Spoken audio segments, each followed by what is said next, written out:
Look around and step into the rhythm of Mobile's heartbeat, where echoes of the past harmonize with the beat of progress. It's a melody that's centuries in the making.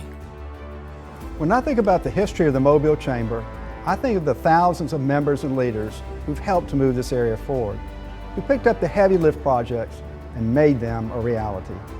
It's easy to see how Mobile's downtown has grown, with thriving hotels and businesses dotting the skyline. And now, plans are in place to keep that momentum moving forward at the Civic Center and waterfront.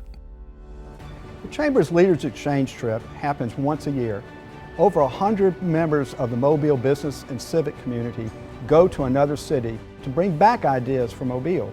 After we got back from Savannah, one of our attendees, Philip Burton, developed South Alabama Logistics Park, which will add 12 million more square feet of warehouse to this area and up to 5,000 new jobs. And that's just one trip. Since 1863, the Mobile Chamber has helped guide change, keeping the business community engaged in legislative issues and supporting efforts that make an impact. Mobile is now the second largest city in the state of Alabama, thanks to the support from this community for annexation. We knew from the beginning that annexation was going to have a huge beneficial impact, not just on the business community, but on everyone. So we got involved in the campaign as partners with the mayor and his staff. We went door to door. We went to town halls. We put signs up in businesses because we knew that it would be a success, and it was. For many years, the Chamber has been a champion for transportation needs that support business growth. And the Mobile Chamber continues to stand behind solutions for the next generation. The time to build the I-10 bridge is now. Let's all work together to make it a reality. Transformative growth is about turning challenges into opportunities. The former Brookley Air Force Base played a significant role in Mobile's history as a vital hub for military aviation operations and economic development. Today, Airbus is building a third assembly line and attracting new suppliers to Brookley.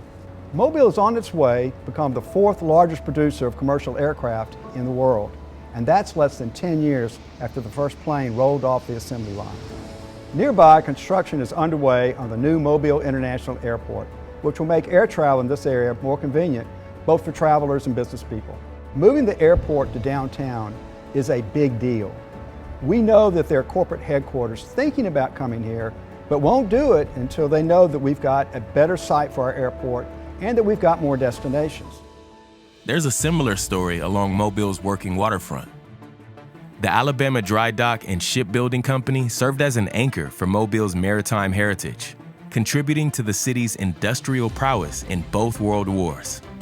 This riverfront is now home to the Alabama Shipyard in Austell, USA, where a pivot to steel shipbuilding has led to expansion. So we've always been a maritime city from our very beginning. That is who we are. We wouldn't see many of the things that are happening here without our port, without all the businesses built around the port. We work with every element of the maritime community. Whether it's a warship on the Mobile riverfront or workboats and battery shipyards, the maritime industry is a priority.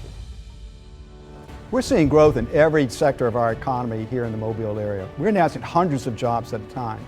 So there are enormous opportunities for everyone who lives in this area. From job training to education, the Mobile Chamber is playing a hands-on role to connect the future workforce to high-demand, high-wage jobs. The Mobile Area Workforce Alliance is a group of people that represent every aspect of our workforce training and education community. They meet together once a month, share their needs, talk about how to overcome their problems and obstacles, and get the job done so that we're producing the workforce for the 21st century. Bishop State Center for Advanced Manufacturing is critical to our efforts to develop the workforce for our new economy. In fact, it's one of the first stops that we take a new prospect to this area to show them that their workers will be trained on state-of-the-art equipment. In education, it's easy to see the growth at the University of South Alabama, where plans are underway for the new Whitten College of Medicine. And in this past year, we saw the launch of Mobile County Public School System's Distribution and Logistics Academy at Theodore High School, a direct response to a major need in the growing logistics industry. Mobile has become an epicenter for logistics. The Port of Mobile has been named by Forbes magazine the second fastest growing port in the nation. Last year, the port generated $100 billion for the state of Alabama. Next year, when we complete the deepening and widening of the Mobile Ship Channel, the Port of Mobile will be the deepest port in the Gulf of Mexico. The largest ships coming through the Panama Canal will stop here first. While some traditions stand the test of time, Mobile's history isn't something we study. It's something we live and breathe as we work together as a community to write the next chapter. Today's chamber is made up of the business leaders, innovators, and architects of Mobile's future. Mobile Chamber members are picking up that torch because the future is our livelihood, it's our passion, because the future is our business.